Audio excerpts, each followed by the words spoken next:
बिस्मिल्लाहिर्रहमानिर्रहीम अस्सलामुअलैकुम वरहमतुल्लाहि वबरकातुहू। उम्मीद है दोस्तों सब खैर आफियत से होंगे। आज के अपने इस वीडियो के अंदर हम CS 604 ऑपरेटिंग सिस्टम की असाइनमेंट नंबर 2 स्प्रिंग 2024 को कंप्लीट सॉल्व करेंगे। इसकी जो ड्यू डेट है वो 24 जून 2024 है। इसके टोटल जो मार्क्स हैं वो 20 हैं। तो दोस्तों आपने इस असाइनमेंट को MS वर्ड के अंदर क्रिएट करना है। मतलब ये जो आपकी क्वेश्चन फाइल है ये भी MS वर्ड की ही फाइल है। तो आपने इस असाइनमेंट का सोल्यूशन जो है वो MS वर्ड में रेडी करना है और उसी MS वर्ड की फ़ाइल को आपने LMS पे सबमिट करवाना है। मैं आपको जो सोल्यूशन है वो PDF में दिखाऊंगा, क्योंकि मैंने यहाँ पे समझाना है इसलिए मैंने इसको PDF मैंने बनाया MS वर्ड पे ही है, लेकिन मैंने इसे PDF में कन्वर्ट इसलिए किया है ताकि मैं आपको ईजिली जो है वो समझा सकूँ कि मैंने ये सोल्यूशन किस तरह से रेडी किया है। ठीक है जी, चलें जी। तो दोस्तों यहाँ पे हमें बेसिकली एक क्वेश्चन दिया गया है और उस क्वेश्चन के अंदर हमें 3 प्रोसेसेस दिए गए हैं, P0, P1 एंड P2, और 3 जो हैं वो हमें रिसोर्सेज दिए गए हैं A, B और C, और हमें यहाँ पे उनकी वैल्यूज़ भी दी गई हैं कि टोटल जो रिसोर्सेज हैं वो हमारे पास कितने हैं।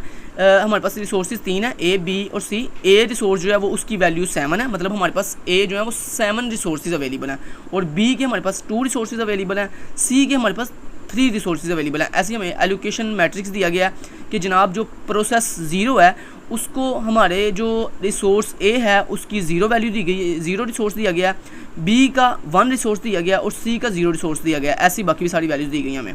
ठीक है जी। और इस तरह जबकि हमें बताया गया है कि जो प्रोसेस 0, प्रोसेस 1 और प्रोसेस 2 हैं उनकी जो डिमांड है, उनकी जो मैक्सिमम नीड है, मतलब जितने उनको चाहिए वो कितने कितने हैं। प्रोसेस P0 को जो है A रिसोर्सेज के 6 रिसोर्सेज चाहिए, B के 1 रिसोर्सेज चाहिए और C के 2 रिसोर्सेज चाहिए। जो प्रोसेस 1 है उसको A रिसोर्स के 3 रिसोर्स चाहिए, B नेम वाले रिसोर्स का 1 रिसोर्स चाहिए और C रिसोर्स के 2 रिसोर्स चाहिए। ऐसे जो प्रोसेस हमारे पास P2 है उसको हमारे A रिसोर्स के 5 रिसोर्स चाहिए, B रिसोर्स के 0 रिसोर्स चाहिए और C रिसोर्स के 2 रिसोर्स चाहिए। अब हमने करना क्या है दोस्तों, करना ये है हमने पार्ट 1 के अंदर हमने 2 चीज़ें फाइंड करनी है। पहला, calculate the initial available resources, कि हमने ये फाइंड करके देना है कि किस एल्गोरिथम को यूज़ करते हुए, बैंकर एल्गोरिथम को यूज़ करते हुए हमने ये फाइंड करके देना है कि हमारे स्टार्टिंग के ऊपर अवेलेबल रिसोर्सेज कितने होंगे। ठीक है जी। और उसके बाद दूसरे नंबर पे हमने इसी सेम पार्ट के अंदर ये भी फाइंड करके देना है, कैलकुलेट द नीड मैट्रिक्स, कि हमारे बेसिकली जो रिसोर्सेज हैं उनको कितने जो है वो नीड है, कितनी जो है उनको नीड है, वो वाला मैट्रिक्स हमने जो है वो फाइंड करके देना है। चलें जी, चलते हैं सबसे पहले क्वेश्चन नंबर पार्ट 1 के क्वेश्चन पार्ट जूज़ 1 की तरफ बढ़ते हैं। तो हमने क्या फाइंड करना है, हमने इनिशियल अवेलेबल रिसोर्सेज फाइंड करना है। तो यहाँ से पेंसिल पकड़ लेता हूँ सबसे पहले दोस्तों। यहाँ पे आप अपना स्टार्टिंग के ऊपर ऐसे अपना नाम लिखेंगे, यहाँ पे अपनी VO ID, और यहाँ पे अगर आपने हमसे पेड में ये असाइनमेंट लेनी है तो आप हमसे इस नंबर पे जो है कॉन्टैक्ट कर सकते हैं। तो चलें दोस्तों, पहला पार्ट 1 उसका use number 1, calculate the initial available resources. तो सबसे पहले दोस्तों हमें पता होगा हमारे पास टोटल रिसोर्सेज कितने हैं। तो हमारे पास टोटल रिसोर्सेज कितने हैं, A के 7 रिसोर्सेज हैं, B के 2 रिसोर्सेज हैं और C के हमारे पास 3 रिसोर्सेज हैं, जो कि हमें सर ने गिवन किया हुआ है। उसके बाद हमें ये भी बताया था कि आपके पास जो एलोकेशन रिसोर्सेज हैं वो कितने कितने हैं। A के जो हमारे पास एलोकेशन रिसोर्सेज हैं वो 0, 2 और 3 हैं, B के जो एलोकेशन रिसोर्सेज हैं वो 1, 0, 0 हैं और C के एलोकेशन जो रिसोर्सेज हैं वो 0, 1 और 2 हैं। ठीक है, ये भी हमें सर ने डाटा दिया हुआ था। ये देखें एलोकेशन रिसोर्सेज के अंदर, ये देखें ये आपके एलोकेशन रिसोर्सेज ने आपको गिवन किए हुए हैं। अच्छा जी, अब हमने दोस्तों करना क्या, ये फाइंड कैसे करते हैं।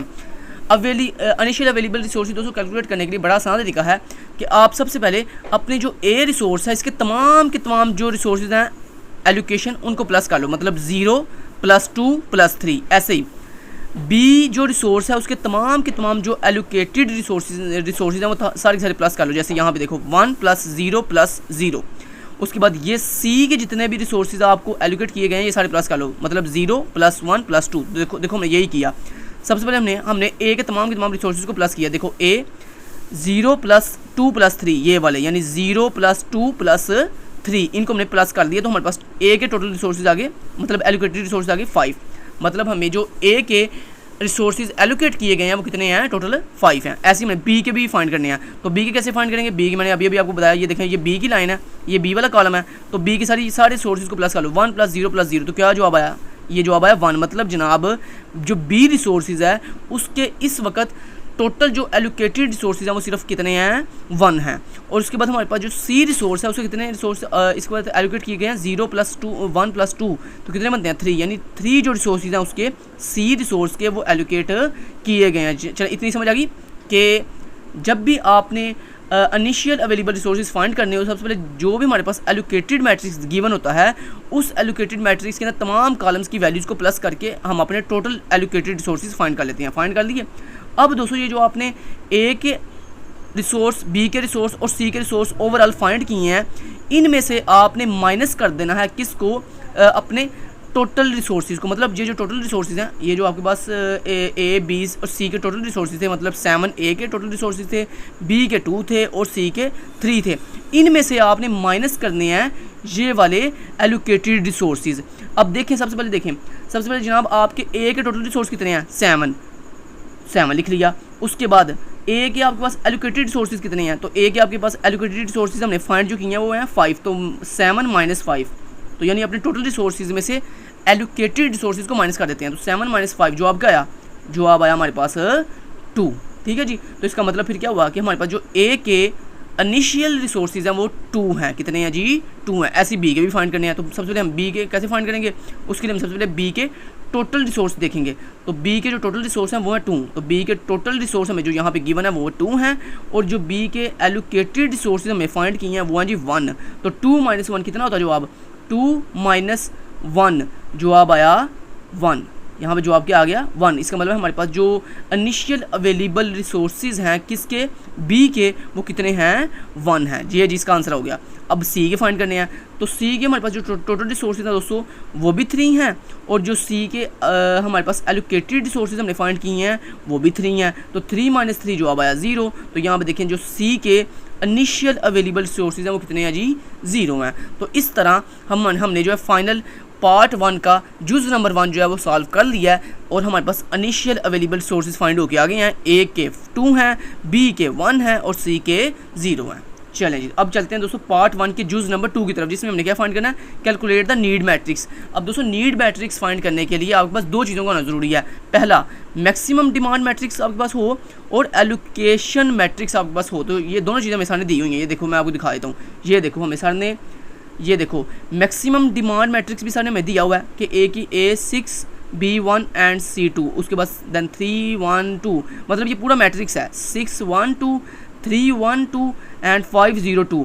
ऐसे ही हमारे पास हमेशा ने ये जो एलोकेशन रिसोर्सेज हैं ये भी इसका मैट्रिक्स भी दिया हुआ है। देखो 0 1 0 2 0 1 एंड 3 0 2। चलें इसको ऐसे मैट्रिक्स ही फॉर्म में लिख लें। चलें हमने लिख लिया। ये देखो हमने मैक्सिमम जो हमेशा ने डिमांड मैट्रिक्स दिया हुआ था उसको भी हमने लिख लिया। ये देखो ये ए की वैल्यूज़, ये बी की वैल्यूज़ एंड सी की वैल्यूज़, और जो हमेशा ने एलोकेशन मैट्रिक्स दिया हुआ था वो भी हमने लिख लिया, ये ए की वैल्यूज़, बी की वैल्यूज़ एंड सी की वैल्यूज़। अब हमने करना क्या, करना ये था हमने नीड मैट्रिक्स फाइंड करना था। दोस्तों नीड मैट्रिक्स कैसे फाइंड करते हैं, जो आपके पास मैक्सिमम डिमांड हो, जो मैक्सिमम डिमांड हो उसमें से माइनस कर देते हैं एलोकेशन को, उसमें से माइनस कर देते हैं एलोकेशन को। जैसे ये देखो पहली वैल्यू है 6, तो 6 क्या है, मैक्सिमम डिमांड है, तो इसमें से हम माइनस कर देंगे, 6 में से माइनस कर देंगे इस ए की पहली वैल्यू 0, तो यानी 6 में से -0 करेंगे, उसके बाद इस 1 में से माइनस करेंगे इस 1 को।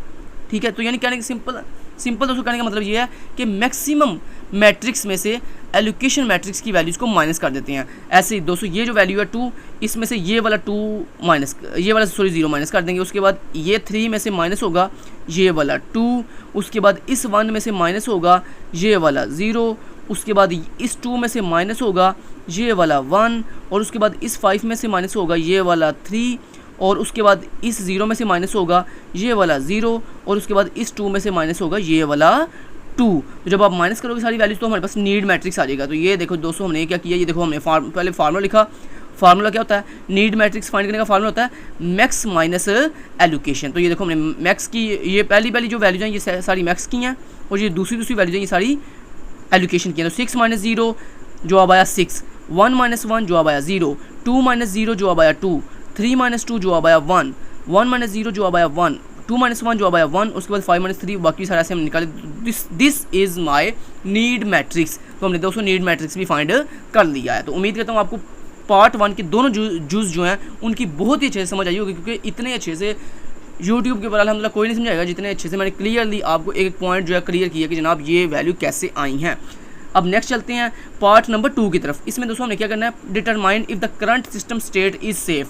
जनाब हमने ये फाइंड करना है कि हमारे जो 3 प्रोसेसेस थे P0, P1 एंड P2, उन 3 के 3 प्रोसेसेस को हम किस तरतीब से जो है वो रन करें, एग्जीक्यूट करें कि हमारी जो स्टेट है वो बिल्कुल सेफ़ रहे, हमारी स्टेट बिल्कुल सेफ रहे, मतलब कोई भी जो है डेड लॉक करना हो, कुछ भी मतलब हंगामा ना हो सिस्टम के अंदर।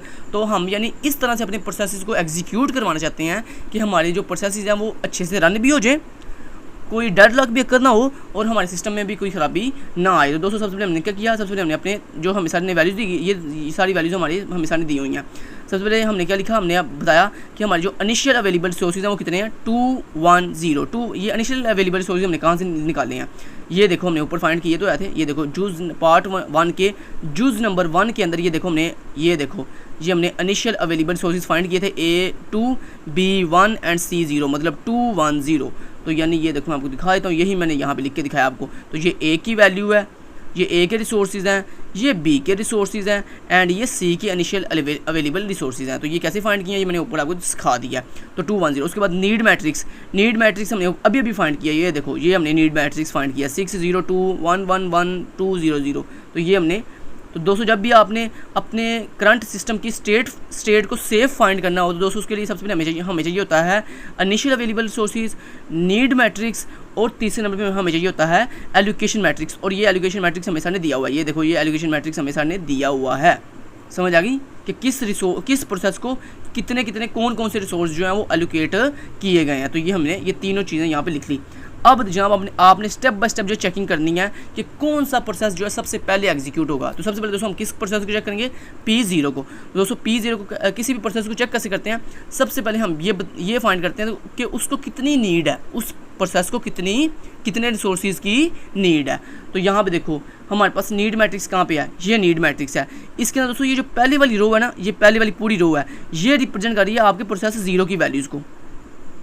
ये जो दूसरी वाली रो है ये रिप्रेजेंट कर रही है आपके प्रोसेस 1 की तमाम नीड को। और ये जो तीसरी वाली रो है ये आपके प्रोसेस 2 की नीड को रिप्रेजेंट कर रही है। इसी तरह एलोकेशन के अंदर भी ये जो पहली रो है ये P0 के लिए है, उसके बाद ये दूसरी जो रो है ये इसका मतलब ये है कि आपका जो P1 प्रोसेस है उसको इतने रिसोर्स की जो है वो उसको एलोकेट किए गए हैं। और जो ये तीसरी रो है इसका मतलब ये है कि जो प्रोसेस 2 है हमारा उसको ये सारे रिसोर्सेज जो हैं वो एलोकेट किए गए हैं। तो सबसे पहले दोस्तों हमने प्रोसेस 0 को चेक करना है। तो प्रोसेस 0 को चेक करने के लिए हमें चाहिए उसकी नीड मैट्रिक्स। तो हमने उसका नीड मैट्रिक्स की वैल्यू लिख ली। ये उसके नीड मैट्रिक्स की फर्स्ट वैल्यू है 602। तो हमने लिख लिया 602। ये देखो हमने लिख लिया 602। उसके बाद हमने उसको लिखने हैं अवेलेबल रिसोर्सेज को, उसको अवेलेबल कितने किए गए हैं। तो ये देखो P0 को कितने वैल्यू अवेलेबल की गई है 010। तो यहाँ पर देखो हमने लिख लिया 010। ये देखो सॉरी अवेलेबल कितने किए गए हैं, सॉरी एलोकेशन नहीं, अवेलेबल कितने किए गए हैं। तो अवेलेबल ये देखो इनिशियल अवेलेबल सोर्सेज ये हैं, ठीक है जी 210। यानी जो हमारे पास अवेलेबल सोर्सेज हैं वो कितने हैं 210। और जो हमारे प्रोसेस P0 को जो नीड है वो कितनी है 602। अब दोस्तों यहाँ पे हमने लिख लिया दोनों वैल्यूज़। अब दोस्तों हमने क्या फार्मूला दोस्तों ये होता है कि जो आपकी नीड है वो हमेशा लेस देन और इक्वल टू हो किससे, अवेलेबल रिसोर्सेज से। लेकिन मुझे बताएं क्या यहाँ पे जो आपकी नीड की वैल्यू है क्या वो छोटी या इक्वल है किससे, आपके अवेलेबल रिसोर्सेज की वैल्यू से। नहीं, नीड की जो वैल्यू है वो 602 है और जो अवेलेबल की वैल्यू है वो 210 है। तो देखो ये देखो आपकी जो नीड की वैल्यू है वो बड़ी है और जो आपकी अवेलेबल की वैल्यू है वो छोटी है यहाँ पे। तो दोस्तों अगर आपकी जो नीड की वैल्यू हो वो ग्रेटर हो और अवेलेबल वैल्यू छोटी हो यानी लेस हो तो दोस्तों हम कहेंगे कि ये प्रोसेस एग्जीक्यूट नहीं होगा। क्यों नहीं होगा, क्योंकि दोस्तों आपका जो फार्मूला है वो रॉन्ग हो गया। क्योंकि फार्मूला ये था कि जो नीड है वो क्या होनी चाहिए, लेस होनी चाहिए या इक्वल होनी चाहिए किससे, अवेलेबल से। समझ आती है बात की कि जो नीड है, आपको जितनी नीड है वो क्या हो, थोड़ी हो जितने रिसोर्सेज अवेलेबल हैं। जैसे मैं आपको छोटी सी एग्जाम्पल समझाता हूँ फिर आपको जल्दी समझ आ जाएगी। देखो मुझे अब मेरे पास 2 लाख रुपया, मेरे पास एक एग्जांपल देने लगा आपको, मेरे पास 2 लाख है, ठीक है। अब मेरे पास अवेलेबल सोर्सेज कितने हैं 2 लाख। लेकिन मान लो मुझे जो चीज़ चाहिए, जो मुझे नीड है, मैंने मान लो लग्जरी गाड़ी लेनी है। अब लग्जरी गाड़ी 2 करोड़ की है। अब मेरे पास अवेलेबल कितने हैं 2 लाख। मुझे चाहिए क्या 2 करोड़। तो मुझे बताएं जो मेरे पास अवेलेबल हैं वो कितने हैं जी, 2 लाख हैं, 2 लाख हैं। और जो मुझे चाहिए नीड है वो कितनी है, 2 करोड़ की है। तो मुझे बताओ क्या मेरी ये विश पूरी होगी, नहीं पूरी होगी। क्यों? क्योंकि दोस्तों जो मेरी नीड है वो ग्रेटर है किससे, मेरे अवेलेबल रिसोर्सेज से। तो यही चीज़ यहाँ पे है कि आपकी जो नीड है वो बड़ी है, जो आपके अवेलेबल रिसोर्सेज हैं वो थोड़े हैं। लिहाजा इस कंडीशन को अगर हम देखें तो जनाब आपका जो P0 है कैन नॉट प्रोसीड, कि उसको प्रोसीड नहीं किया जाएगा, क्योंकि आपके P0 की जो नीड है वो ज़्यादा और उसके अवेलेबल रिसोर्सेज थोड़े हैं। लिहाजा हम P0 को साइड पे लगा देंगे। अब हम चेक करेंगे P1 के लिए कि क्या P1 को प्रोसेस, अगर जो P1 प्रोसेस है क्या उसको अगर हम चेक करें तो क्या वो प्रोसीड कर सकता है या नहीं कर सकता। अब देखो P1 की नीड कितनी है, देखो ज़रा, तो नीड मैट्रिक्स में चलते हैं। ये देखो ये नीड मैट्रिक्स है, इसके अंदर P1 की जो नीड है वो है जी 111 यानी 111, ये इसकी नीड है। चलें जी, P1 की जो नीड है वो कितनी है जी 111, जबकि जो अवेलेबल रिसोर्सेज हैं वो कितने हैं, वो देखते हैं कितने हैं। अवेलेबल रिसोर्सेज हैं हमारे पास 210, अवेलेबल रिसोर्सेज कितने हैं 210। अब यहाँ पे देखें जी नीड जो हमारे पास कितनी है जी 111। अब इसमें देखें पहली जो नीड है वो है जी 1, और इसकी जो पहली अवेलेबिलिटी है वो 2 है। वो तो ठीक है, फुलफिल हो रही है, वो तो पहली मतलब हमारी नीड फुलफिल हो रही है, क्योंकि वो पहली नीड की जो वैल्यू है वो छोटी है और जो अवेलेबल रिसोर्सेज हैं वो ज़्यादा हैं, तो ये तो फुलफिल हो रही है। और जो दूसरी हमारे पास नीड है वो 1 है और यहाँ पे भी 1 है, वो भी फुलफिल हो रही है, क्योंकि इक्वल है, दोनों वैल्यूज इक्वल हैं, कोई इशू नहीं है। लेकिन दोस्तों जो तीसरी हमारे पास नीड है वो ग्रेटर है, जबकि अवेलेबल जो रिसोर्सेज हैं वो 0 हैं। तो जनाब ऐसा तो नहीं होता कि जनाब आपकी 2 नीड पूरी हो रही हैं लेकिन एक नीड पूरी नहीं हो रही तो आपको कि ठीक है इस प्रोसेस को एग्जीक्यूट करवा दो। नहीं दोस्तों, कोई भी प्रोसेस एग्जीक्यूट तब होता है जब उसकी सारी की सारी नीड्स पूरी हो रही हों, जब उसकी सारी की सारी नीड्स पूरी हो रही हों। लिहाजा जनाब आपकी यहाँ पे P1 जो प्रोसेस है उसकी 2 नीड तो पूरी हो रही हैं लेकिन तीसरी नीड पूरी नहीं हो रही। लिहाजा इसलिए यहाँ पे ये फार्मूला भी एग्जीक्यूट फॉल्स हो गया। क्यों? क्योंकि हमारे पास जो सारी की सारी अगर हम नीड को देखें तो वो लेस देन और इक्वल नहीं बन रही, किससे, अवेलेबल रिसोर्सेज से। सो हमने यहाँ पे कह दिया इज़ फॉल्स, ये मतलब ये फार्मूला फॉल्स हो गया। जब ये फॉल्स हुआ तो P1 कैन नॉट प्रोसीड, कि P1 को भी हम प्रोसीड नहीं कर सकते। क्यों? क्योंकि P1 की जो नीड है वो पूरी नहीं हो रही, वो फुलफिल नहीं हो रही। इसको भी हम साइड पर लगा देंगे। अब बारी आ जाती है P2 की। तो P2 को हम चेक करने के लिए क्या करेंगे, सबसे पहले हम उसके नीड चेक करेंगे, उसकी नीड कितनी है। तो उसकी नीड कैसे चेक होगी, ये नीड मैट्रिक्स है, इसमें ये देखो P2 की जो नीड है वो है जी 200, तो हम लिख लिया 200। ये देखें हमने लिख लिया 200 उसकी नीड है। और जो हमारे पास अवेलेबल रिसोर्सेज हैं वो कितने हैं, वो जनाब मैं आपको दिखाता हूँ। वो इनिशियल अवेलेबल रिसोर्स कितने हैं, 210, तो हमने यहाँ पे लिख लिया 210। तो जो अवेलेबल रिसोर्स हैं वो 210। अब देखो चला यहाँ पे चेक करते हैं। देखो जो प्रोसेस 2 है उसकी पहली नीड जो है वो 2 है और अवेलेबल भी 2 ही है, फुलफिल हो रही है। जो उसकी दूसरी नीड है वो 0 है, जबकि अवेलेबल हमारे पास 1 है, ये भी फुलफिल हो रही है। जो उसकी तीसरी नीड है वो 0 है और हमारे पास अवेलेबल भी 0 ही है, मतलब ना तो उसकी नीड है ना ही हमारे पास अवेलेबल है। लिहाजा ये वैल्यू जो है वो 200 फुलफिल हो रही है, मतलब उसकी जो नीड है वो हमारे अवेलेबल रिसोर्सेज से कम या इक्वल है। तो लिहाजा ये फार्मूला फुलफिल हो गया। लिहाजा this formula is true then P2 can proceed. इसका मतलब फिर ये हुआ कि हम P2 को यहाँ पे प्रोसीड करेंगे। तो इसका मतलब फिर क्या हुआ कि P2 जो प्रोसेस है वो सबसे पहले प्रोसेस होगा, मतलब सबसे पहले उसे एग्जीक्यूट करवाया जाएगा, क्योंकि वो उसके जो नीड है वो थोड़ी है और जो अवेलेबल रिसोर्सेज हैं वो ज़्यादा है हमारे पास। ठीक है, तो यहाँ पर हम लिखेंगे after P2 finish it release it resources. अब देखो ज़रा, जब P2 को हमने एग्जीक्यूट करवाएंगे तो क्या होगा भला, जब P2 किसी एक स्पेसिफिक टाइम पे जाकर अपनी नीड कंप्लीट कर लेगा, मतलब अपना काम फिनिश कर लेगा, तो क्या होगा भला, वो जो जब अपना फिनिश करके काम साइड पे होगा तो जारी बात है अपने रिसोर्सेज छोड़ेगा भी, तो रिलीज़ भी तो करेगा ना। अब देखो ना, एक बंदा है वो एक कंप्यूटर के ऊपर काम कर रहा है। अब जब काम उसका फिनिश हुआ तो उसने क्या किया, कंप्यूटर छोड़ दिया। अब ये तो नहीं वो कंप्यूटर घर ले जाएगा। एक बंदा एक कंपनी में काम कर रहा है कंप्यूटर के ऊपर, जब उसका काम फिनिश होगा तो क्या करेगा, वो कंप्यूटर छोड़कर घर चला जाएगा। ठीक है, तो ऐसे यहाँ पे हुआ है कि P2 को जितनी नीड थी उसने अपनी नीड पूरी की, उसके बाद उसने जो उसको रिसोर्स हमने एलोकेट किए हुए थे वो उसने अपने रिसोर्स छोड़ दिए, यानी रिलीज़ कर दिए। अब दोस्तों हमने ये चेक करना है कि P2 को मुझे ये कैसे पता चला कि P2 ने इतने रिसोर्सेज जो हैं वो छोड़ दिए हैं। दोस्तों मैंने ये देखा कहाँ से, कि जब P2 फिनिश होगा तो हमने देखा हमने P2 को एलोकेट कितने किए हुए थे रिसोर्सेज। तो ये देखें, ये हमने उसको जो P2 को रिसोर्स एलोकेट किए हुए थे वो थे 302। तो लिहाजा जब P2 फिनिश होगा तो वो अपने ये जो रिसोर्स उसको एलोकेट किए गए थे 302 ये वो छोड़ देगा, यानी रिलीज़ कर देगा। जब रिलीज़ करेगा तो क्या होगा भला, जो हमारे पास अवेलेबल रिसोर्सेज हैं उनमें इजाफा हो जाएगा। इजाफा कैसे होगा, देखो ना, पहले हमारे पास अवेलेबल रिसोर्स थे 210, अब जब P2 ने अपने जो एलोकेट रिसोर्सेज थे वो रिलीज़ किए, छोड़ दिए, तो अब क्या होगा, ये वाले रिलीज़ किए हुए रिसोर्स और ये वाले अवेलेबल रिसोर्स ये आपस में एडअप होंगे, तो हमारे पास न्यू अवेलेबल जो रिसोर्स आएंगे वो कितने आएंगे। हमने क्या किया, हमने दोस्तों अपने ओल्ड अवेलेबल रिसोर्सेज को अपने इस रिलीज़ किए P2 के रिलीज़ किए हुए रिसोर्सेज के साथ प्लस किया। तो मतलब ये देखो, ये वाला 2, यहाँ पे मैं एक काम करता हूँ, यहाँ पे थोड़ा सा इसको रिमूव करता हूँ ताकि आपको अच्छे से दिखाई दे सके।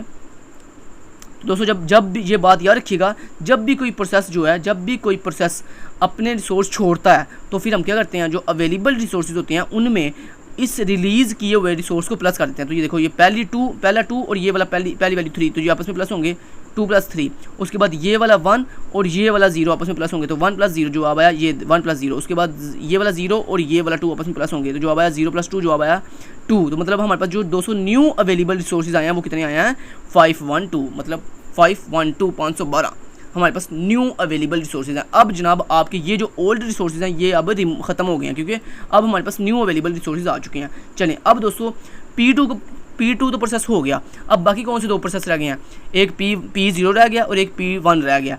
अब चूँकि हमारे पास न्यू अवेलेबल रिसोर्सेज आ चुके हैं, लिहाजा अब हम P0 को अगेन चेक करेंगे। तो P0 को हमने अगेन चेक किया, P0 की जो नीड थी वो मैं आपको ऊपर बता चुका हूँ। P0 की जो नीड थी वो थी 602 और जो हमारे पास न्यू अवेलेबल रिसोर्सेज हैं वो कितने हैं, 512। ये देखो, जो अभी हमने कैलकुलेट किए हैं, ठीक है।